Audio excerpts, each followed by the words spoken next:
Tahukah Anda, apa harga termahal dari sebuah kesuksesan?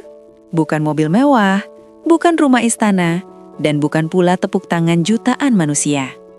Harga termahal itu adalah ketika Anda harus berdiri di puncak dunia, tersenyum lebar menerima penghargaan tertinggi, sementara di lubuk hati terdalam, Anda sedang berteriak menahan tangis karena orang-orang yang Anda cintai sedang berjuang melawan maut. Desember 2025 menjadi saksi bisu paradoks kehidupan seorang Raffi Ahmad. Di satu sisi, ia adalah sang penakluk industri hiburan yang baru saja menyapu bersih penghargaan paling bergengsi. Namun di sisi lain, ia hanyalah seorang anak yang merindukan kesembuhan ibunya, seorang kakak yang cemas akan nasib adiknya, dan seorang manusia biasa yang mencoba membasuh luka bangsa dengan hartanya. Inilah kisah eksklusif tentang air mata, keringat, dan keikhlasan yang tersembunyi di balik nama besar Raffi Ahmad. Assalamualaikum warahmatullahi wabarakatuh, salam sejahtera, Om Swastiastu, Namo Buddhaya, salam kebajikan. Selamat datang kembali sahabat setia, apa kabar Anda semua hari ini? Saya doakan semoga Anda yang sedang menonton video ini, dimanapun Anda berada, selalu berada dalam lindungan Tuhan Yang Maha Esa, dimudahkan rezekinya, dan dijauhkan dari segala mara bahaya. Amin. Ajakan subscribe. Sebelum kita melangkah lebih jauh menyelami kisah inspiratif yang penuh emosi ini, saya ingin mengajak Anda untuk menjadi bagian dari keluarga besar channel ini. Silahkan tekan tombol subscribe sekarang juga, nyalakan lonceng notifikasinya, dan berikan like sebagai bentuk apresiasi Anda pada konten-konten positif. Mari kita bangun komunitas yang cerdas dan peduli.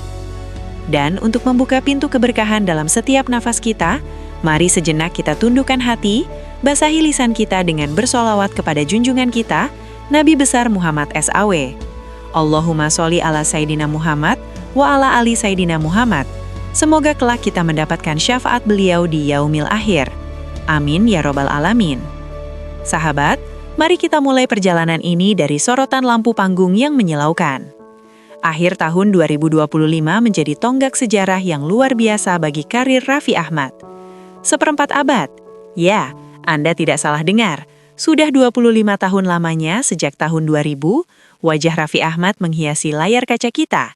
Dari seorang remaja kurus yang bermain sinetron, kini bertransformasi menjadi mogul media yang tak tergoyahkan. Bukti sahih dominasinya terlihat jelas di ajang SCTV Awards 2025. Di malam yang gemerlap itu, nama Raffi Ahmad kembali menggema saat ia dinobatkan sebagai presenter paling ngetop. Penghargaan ini bukan sekedar piala pajangan. Ini adalah simbol konsistensi. Bertahan 1 atau 2 tahun itu biasa, tapi bertahan selama 25 tahun di puncak popularitas adalah sebuah anomali yang hanya bisa dilakukan oleh mereka yang bekerja dengan hati. Namun, momen paling emosional justru terjadi di panggung Indonesian Television Awards 2025. Di ajang ini, Raffi tidak hanya membawa pulang 1 piala, tapi 2 piala bergengsi sekaligus. Pembawa acara terpopuler dan publik figur inspiratif. Coba bayangkan suasana saat itu. Ribuan orang bertepuk tangan, kamera menyorot wajahnya secara close-up. Namun saat Raffi memegang mikrofon untuk memberikan pidato kemenangan, suaranya bergetar, matanya berkaca-kaca. Di tengah gemuruh tepuk tangan itu, Raffi mendedikasikan kemenangannya bukan untuk dirinya sendiri, melainkan untuk keluarganya. Khususnya, untuk wanita yang telah melahirkannya, Mama Ami. Kabar ini menyentak kita semua.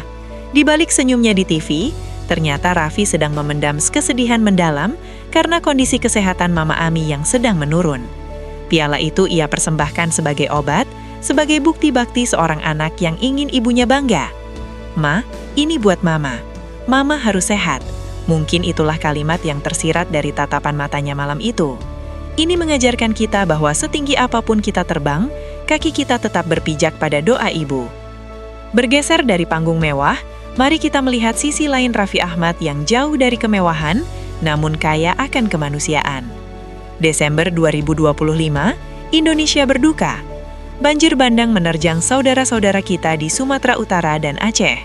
Rumah hancur, harta benda hanyut, dan ribuan orang terpaksa tidur di tenda pengungsian yang dingin. Di saat banyak orang hanya bisa mengirimkan simpati melalui media sosial, Raffi Ahmad dan Nagita Slavina memilih jalan sunyi namun nyata. Melalui bendera Rans Entertainment, mereka melakukan aksi sosial berskala masif. Tidak tanggung-tanggung, Raffi menggelontorkan dana pribadi sebesar 15 miliar rupiah. Angka ini fantastis, sahabat. Namun yang membuat publik terhenyak bukan hanya nominal uangnya, melainkan kehadiran fisiknya. Raffi tidak hanya mentransfer uang lalu duduk manis di rumahnya di Andara. Ia terbang langsung ke lokasi bencana. Video-video amatir yang beredar memperlihatkan momen haru yang tak dibuat-buat. Raffi berjalan menembus lumpur, menyapa para pengungsi, dan memeluk seorang bapak tua yang kehilangan rumahnya. Tidak ada jarak antara sultan dan rakyat jelata. Di tenda pengungsian itu, Raffi bukan artis, ia adalah saudara. Bantuan sembako yang ia salurkan mungkin akan habis dalam beberapa minggu, tapi kehangatan pelukannya dan harapan yang ia bawa akan tertanam selamanya di hati para korban.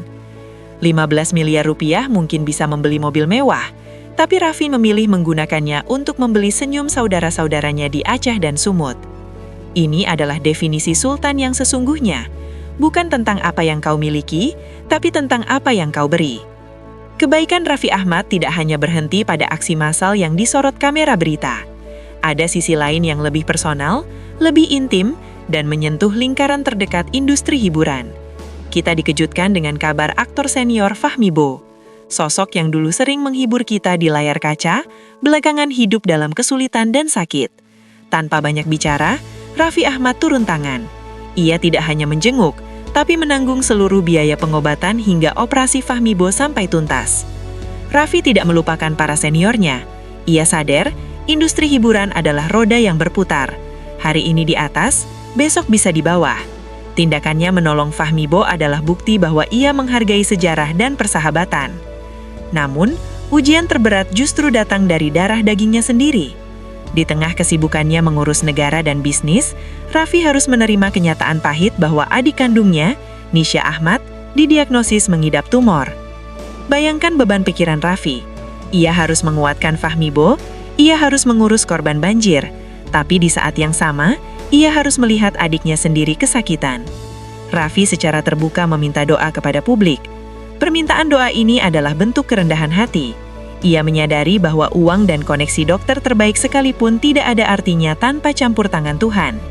Kebaikan-kebaikannya pada orang lain mungkin adalah cara Raffi merayu Tuhan agar memberikan kesembuhan bagi keluarganya. Tahun 2025 juga menandai transformasi intelektual seorang Raffi Ahmad. Selama ini kita mengenalnya sebagai raja variety show yang lucu dan heboh. Namun, akhir tahun ini memperlihatkan sisi Raffi yang jauh lebih serius dan berwibawa. Selain masih setia memandu program For Your Pagi, FYP di Trans 7 bersama sahabatnya Irfan Hakim, Raffi mengambil langkah berani dengan program barunya di Metro TV bertajuk Q&A. Program ini bukan acara gosip. Di sini, Raffi duduk membagikan pengalamannya dan wawasannya sebagai utusan khusus Presiden. Ia berbicara tentang kebijakan, tentang ekonomi kreatif, dan tentang visi Indonesia ke depan. Publik yang dulu meragukan kapasitasnya di pemerintahan kini mulai terdiam. Raffi membuktikan bahwa ia mau belajar. Ia bukan sekedar vote getter atau pajangan politik. Ia benar-benar bekerja, berpikir, dan berkontribusi. Evolusi dari seorang penghibur menjadi seorang pemikir dan pejabat publik ini adalah plot twist terbaik dalam karir 25 tahunnya. Raffi Ahmad tidak pernah berjalan mundur, matanya selalu menatap ke depan. Di sektor bisnis, Rans Entertainment sedang mempersiapkan gebrakan besar untuk tahun 2025 dan 2026. Mereka tengah merancang event padel terbesar. Olahraga yang sedang hype ini akan dibawa ke level internasional oleh Raffi. Rencananya, bintang-bintang dunia akan didatangkan ke Indonesia. Apa maknanya? Ini berarti Raffi tidak hanya mencari keuntungan. Ia ingin menempatkan Indonesia di peta sport entertainment dunia. Ia ingin membuktikan bahwa event organizer lokal mampu menghelat acara kelas dunia. Semangat untuk terus berinovasi inilah yang membuat Rans tidak pernah mati. Selalu ada yang baru, selalu ada yang besar.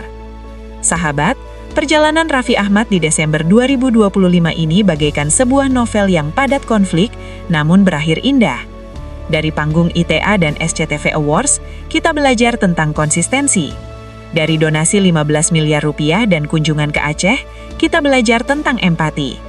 Dari bantuan untuk Fahmi Bo, kita belajar tentang penghormatan. Dari sakitnya Mama Ami dan Nisha, kita belajar tentang kerentanan manusia. Dan dari program Metro TV dan event padel, kita belajar tentang visi. Raffi Ahmad adalah seorang alkemis. Ia mengubah keringat menjadi emas, mengubah popularitas menjadi pengaruh positif, dan mengubah ujian hidup menjadi ladang pahala. Kesimpulan positif. Kisah ini mengajarkan kita satu hal penting, bahwa ukuran kesuksesan seseorang bukan dilihat dari seberapa tinggi ia mendaki, melainkan seberapa banyak tangan yang ia angkat saat ia berada di puncak. Raffi Ahmad telah menunjukkan bahwa menjadi kaya itu mudah, tapi menjadi bermanfaat itu butuh perjuangan. Semoga segala kebaikan yang ia tabur, baik untuk korban bencana maupun rekan sejawat, menjadi perisai yang melindungi keluarganya, menjadi obat bagi Mama Ami dan Nisha, serta menjadi berkah bagi Indonesia. Terima kasih sudah menyimak kisah mendalam ini hingga akhir.